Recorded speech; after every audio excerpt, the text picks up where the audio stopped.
Maybe to forget it.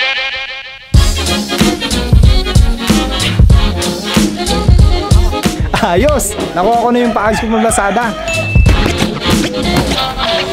Buksan na natin to guys, kaso lang wala akong mesa eh.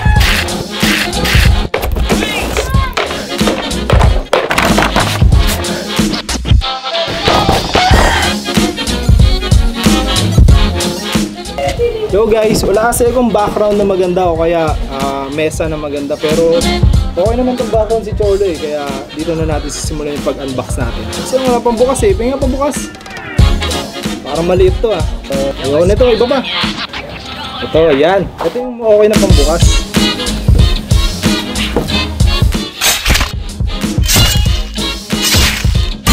Monster kill. Yun. Ayos.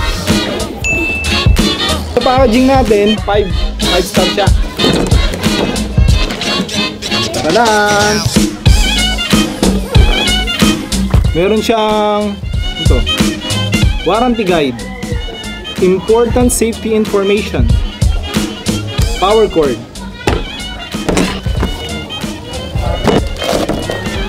meron pa pala siyang tornilyo, 4. Ano laman? Ito na yung BS550. Nakalagay na silica gel.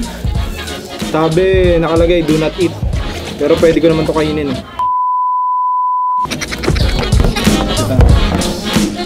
So ito yung BS550 Corsair. So binili ko to kasi mura sa Lazada. 1.8 ko lang yata nabili. Tapos okay naman to. Siguro okay naman to sa akin to kung gagamitin. Ito yung mga pin niya. 24 pin. Meron siyang SATA 1, 2, 3, 4 na SATA, tapos 4 pin 1, 2, 3, 4. Hindi ko to alam kung anong tawag dyan yan.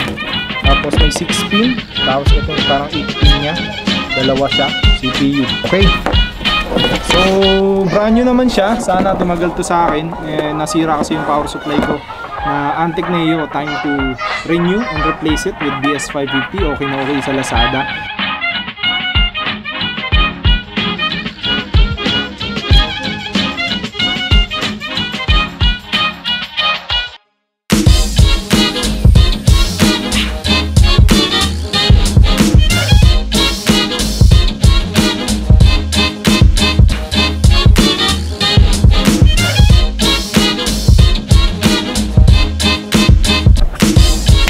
Guys, nakakabit na natin yung Corsair BS550.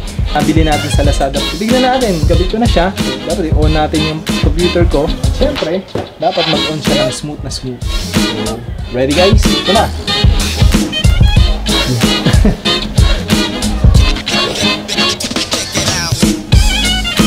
So guys, ayan, working na working. Para sa akin kasi murang-mura lang naman siya, 1,800 pesos. Mapapaganin na yung Hackintosh ko. So, okay sa akin. Alright! Working na working po yung Hackintosh natin. Tahimik lang siya. Wala siyang masyadong ingay. Sana magtagal pa yung paggamit ko nito. Sulit na sulit. Okay. Balik below para makabili kayo sa Lazada ng Corsair BS550. If you have something to say to me, you can use the comment section below. Sige guys, sana supportahan nyo kami sa channel na to.